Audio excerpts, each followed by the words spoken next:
What's going on, guys? Nice to see you. It's a little bit about 8:45. We're 15 minutes late. Sorry about that. I act like I know how to do anything with computer. Ryan had a little bit of technical issues he had to deal with. We got it taken care of. So before I start tonight, I had a friend of mine send me a text I thought was funny. There's this little turd that is a news reporter. I think he works for WCIA right now. His name's Mark Maxwell. The sorriest excuse of a reporter I have ever met in my life. And I've been dealing with a lot of them lately. He's been reporting on the issues with Governor Pritzker since day one when he weaseled his way down there into Clay County, acting like he was an objective news reporter. And he really needs to be working for MSNBC or somebody else like that, because he's running his mouth again because I guess he's mad because Governor Pritzker got beat in court, and so I hear he's out there chiming in. But again, that guy, he's not a journalist in my opinion. He's political hack that just writes on one slanted side. So he's chiming in. I thought it was funny. A couple of things, you guys, we talked about yesterday, and I wanted to bring it up again because I've been on the phone today with some colleagues. And I was laughing yesterday when we talked. Remember the governor's press release yesterday, where on February 28th, he's going to go back to no mask for indoor, universal indoor, but not for schools. And I was laughing when he did that. And you know why I was laughing? Because I knew that was going to just upset a lot of these school districts. We just hung them out to dry, man. And so few things I learned today is there's at least 5 more districts in our area that have emergency meetings coming up, and they're going to mask optional. And guess what? They don't care about the lawsuit. They're never going back. Never going back. And I'm like, that's perfect. That's what we want. So thanks, Governor, for trying to do something to appease. Again, I posted about it today. He's just trying to aggrandize people. Hold on a second before I finish that. Kimberly, Mark was giving Adam, Blaine, and Darren a hard time yesterday at news conference. Again, I'll say this again. I've talked to news reporters across this state, and there's a lot of them that philosophically probably don't align with what we're trying to accomplish, which is save our republic. But that's okay. But this guy goes a step further. He wants to try to give you those get-you conversations, thinks he's the smartest guy in the room and is going to get out in front of you. He's not. Again, MSNBC is probably even still too good for him. But don't pay any attention to Mark Maxwell. Don't listen to anything he writes. He is, again, I don't listen to a lot of propaganda on either side of these things, but you take the most left-leaning liberal newspaper, and that's where that gentleman probably should be writing at. So getting back to what we're talking about. School districts are going and just saying, we're done. We're flipping back and we're never going back. And I'm like, great. And guess what else happened today? We have our first community college in our area that said, you know what? We're going to go back to mask optional too, because people are sitting around and going, they're finally, the glasses are coming off. And they're going, wait a second. Our children can go to a sporting event in Chicago, sit with 50,000 people, but they can't go to school and sit with 20 of their friends. It's like it doesn't make any sense. So that momentum is starting to build. I think we're up to over 300 school districts right now. And a lot of them I don't know how many, but I know many have said we're not going back no matter what. So it's working, friends. It's coming to an end. I always use the words friends. I'm not being condescending when I say that. It's coming to an end, okay? Now I want to talk to you about something else. Hold on. Their school districts won't go optional because their attorney advised them otherwise. Okay, I mean, it is what it is. I wouldn't give that advice, but if their attorney wants to give that advice, they'll have to accept the consequences of that advice. So now let's talk about buses, right? Buses. And I haven't dealt with this issue because I've had, the masks were bigger and the vaccinations were bigger issues. So buses, they say, oh, we now know that we can't do the mask and the vaccination and testing, but we got to leave the mask on because the federal government says that we've got to put the mask on kids, right? No, school districts don't have to appeal, Danielle. Sorry, I'm multitasking. So the school districts and even our citizens are still in this fog of, well, we got Governor Pritzker under control, but the federal government, oh my goodness, here they're coming, shaking. Guys, the federal government's authority over your lives is so much smaller than the state government. Governor Pritzker is the chief executive in enforcing our laws of the state, not his fiat, but the laws, has a lot more influence over your life than the federal government. Guys, it's federalism. Their ability to tell you to do anything within your state is almost non-existent. The United States of America has two primary places between our country and international activities. Makes sense, right? Or between our states. So when you start crossing state lines and going into our other parts of our country, that's where the United States is at, the territories, when the states interconnect with each other. Didn't you guys learn that in 8th grade? So when you're thinking about federal authority and anything for the federal government, there always has to be a connection to a federal activity. Otherwise, it's purely within your state. Your states are sovereign nations. The state of Illinois is a sovereign.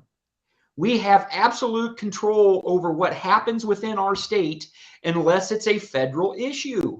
Okay? Come on now, work with me.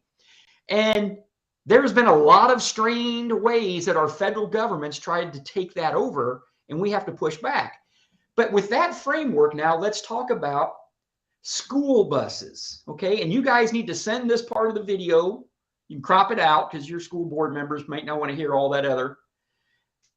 They need to understand that school buses, the school bus argument's easier to make than the vaccination and testing and masking. This one's a no-brainer. And here we go. What constitutes transportation from a federal perspective? Well, guess what? We've got a federal law. Remember how I've been preaching to you about state laws for 2 years and administrative rules? You remember that, right? Now here we go with, I'm going to get to that. CDC's coming.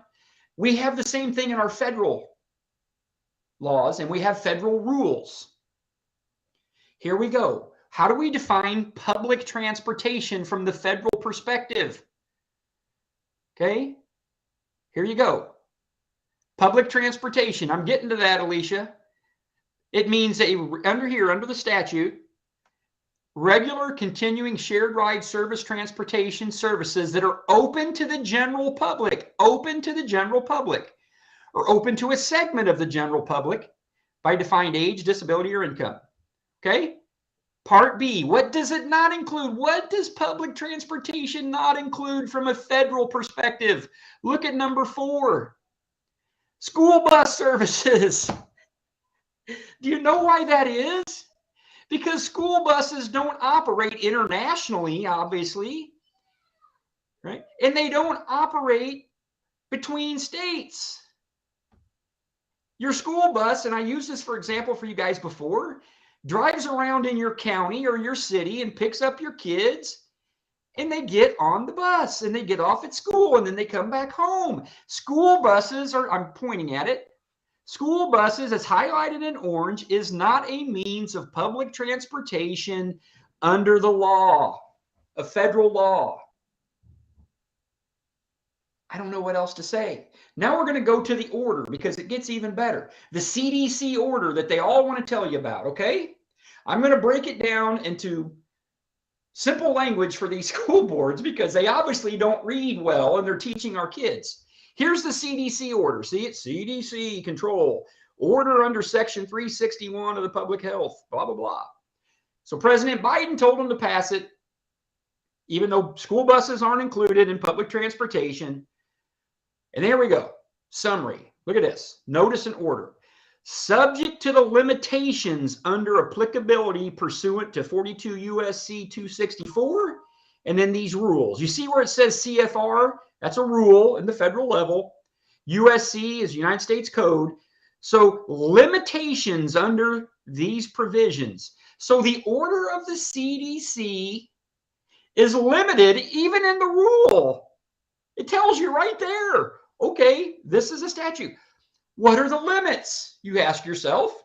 Well, you go to that law right there, 42 USC 264. What are the limitations of the order? Ryan, pull it up. I don't remember what direction it is. We got them all together. It's way down in a different one. I don't know if it's up or down. It might be back up. Keep going and find 264. It's keep going way up. Do I need to take over? No. Just scroll up. There it is, right there. Here it is. Well, guess what? There's another provision of the law that says what limits, because that CDC order, guys, it's an administrative order, and it is limited by the law. Here we go. Regulations to control communicable disease. You with me? So here it goes, the CDC. I'm going to drop down here to prevent the introduction, transmission, or spread of communicable diseases. Here it is, the language, guys. Listen close. From foreign countries into the states. That's one way I told you that you can have federal jurisdiction. Or possessions from one state or possession into another state. One state to the next. So the very CDC order that they are reading says right there in the law that it only includes transportation that is international or interstate, between states. Your school buses don't comply with that. It doesn't fit. And I cannot believe for the life of me that these school districts, this is 8th grade level analysis, in my opinion, right? It is. You just have to know where to look. I should say maybe it's 8th grade level analysis for somebody that understands how to look these laws up. And that's what I'm teaching you guys now. And that's fine. But once I've explained it to you, yeah, intrastate, Henry, E-I-N-T-R-A, intrastate. Does it say that? It doesn't say that here. It says interstate because from one state to the next. Intrastate, you're right, Henry, it's within it. It's not included. It's in the language of the law right there. And so people that do what I do for a living have any level, and I'm trying to teach you guys how to act like this and how to empower you to read this stuff, okay? And so that CDC order, the very first line says subject to these limitations. And then you'll read the limitations. And then you ask yourself practically, this is the law, okay? Let's think about, just use a little bit of common sense. Your school, and I have many school districts that I've heard, we're not having kids wear masks on the school bus. Take them off, throw them in the garbage. What's going to happen, right? The boogeyman coming? Who's the boogeyman? It's not Pritzker, because this is not his issue. Can't put this one on the governor. I can't believe I'm defending him, but I am. This is not on him. So who's coming? If you take them off on the buses, school districts, who's coming? Nobody. Do you think that the United States District Attorney's Office is going to try to enforce this CDC order against a school bus? No, they're not going to. Airplanes that fly across the country, I'm okay with that. I don't like the rule, but it's lawful. Greyhound buses that travel across the country, certainly. School buses that might get on trips and go to a different state, possibly. Don't have a problem with that. Who's that? Agata? If you take a strip, could be. She's exactly right. If you're going to do an interstate trip, could it technically be covered? Yes. Practically, is anybody going to do anything? It's a different conversation. So I would be perfectly fine with this order as written if the school district says, well, we're going to get on the bus and go to Wisconsin. We need to put our masks on. Okay, I can live with that interpretation. But not when you're driving around Kendall County, Will County, Winnebago County, Bond County. It doesn't work. And nobody's going to do anything, right? It's almost like I spent the last 2 years of my life going, just do it, because the governor's not coming. He's trying to scare you. And I've finally proven that to you for the most part. This is the same thing with this federal order. Take the CDC order, give it to your school district and see, and underline it for them. See where it says right here? Doesn't count. Go give them the copy of the statute that I just showed you that shows that it's interstate and international. Then take a copy of the other law that we just showed you and show them where school buses is not a type of public transportation. It's simple. Now you may get they'll look at you with the deer in the headlights look like, oh, I didn't know that. and we're going to do it anyway because we're scared and we don't want the big bad federal government coming. You're going to get some of that because people sometimes just act that way. But the only way you're going to get through to them without suing them, and again, we got enough going on right now, is to take those provisions in there and just lay them down and show them, tell them, you don't have, because especially they don't have a mask policy in your school. They've decided to go optional. That's great. Why are you making the kid put on the mask when he gets on the bus and wear it to school? It doesn't make any sense. And the federal government, I promise you, is not coming. The school districts that I represent, they don't have kids wearing masks, go on the bus. It doesn't make, I don't know what these lawyers, my friends and colleagues that I respect, I don't know what they're telling people. I've not talked to them about the bus issue, but they probably haven't looked at it. It's just right there in black and white. International, interstate is the only time you have to deal with federal stuff, almost all the time. And in this particular instance, it's actually written there. Okay, you with me, guys? Very simple. I've had several people message me today and yesterday about the buses. I said, I'm going to do the buses for you, and hopefully you can do some good. But the federal government's not coming after the Hillsborough Community Unit School District number 3 if they say this order doesn't apply to us and we're not putting masks on the buses. It ain't happening. It ain't happening, right? So tell them to take the masks off the kids. I mean, if they got masks still on in the schools because the school boards are scared to death or whatever, or politically they just think that's the right thing, different story. But if your kids aren't wearing masks at school, just go in there with the documents that Ryan just showed you and do what you can, right? That's the issue for now. If we're still dealing with this issue in 3 or 4 weeks, if it doesn't just go away, we'll talk about some other options. But I just, we shouldn't have to keep suing people for this stuff. It's ridiculous. Absolutely ridiculous. Okay. Let me answer a few questions. Ryan, do you want to say anything about next Wednesday? And that's your thunder, baby. If you want it, here he comes. It's up to you. Yeah, guys, you know what? Next Wednesday, Tom is going to be joining Charlie Kirk up in the Chicagoland area, and we're going to get that information out to you all here very, very soon. So, this is making a huge impact across the state of Illinois, and it's drawing national attention. So anyone in the Chicagoland area, be on the lookout for an invite to the Charlie Kirk event up there, and we'll get you the invite details through Eventbrite. And, if you can't attend in person, it's going to reach the masses. Charlie Kirk has a broad audience. It's into the millions. So we'll get that very, very soon to you.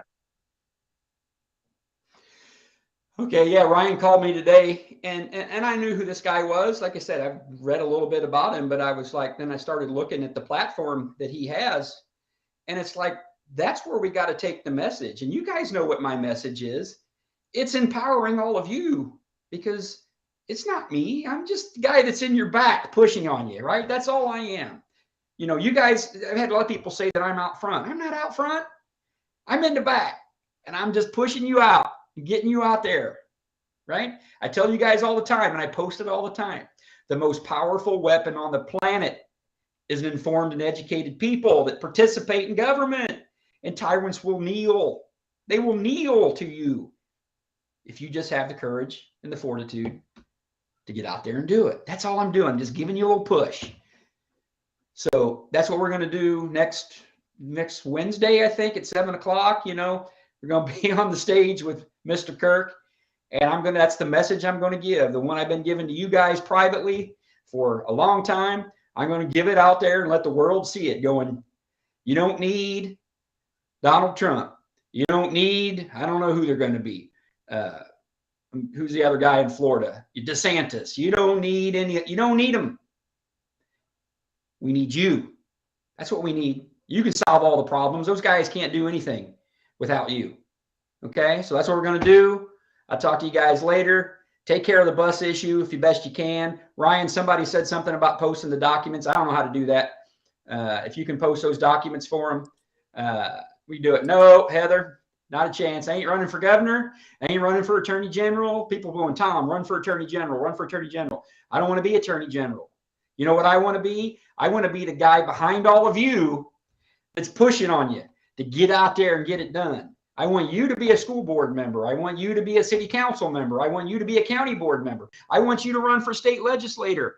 I want you guys to do it. And I'll be right behind you, shoving you out there to get you to do it. Because if you do that, doesn't matter who the governor is. Doesn't matter who the attorney general is. Because you'll be getting it done. You know, Governor Pritzker, you guys don't get me all fired up again. Governor Pritzker is going to spend tens and hundreds of millions of dollars in this election. And you know what he's going to try to do?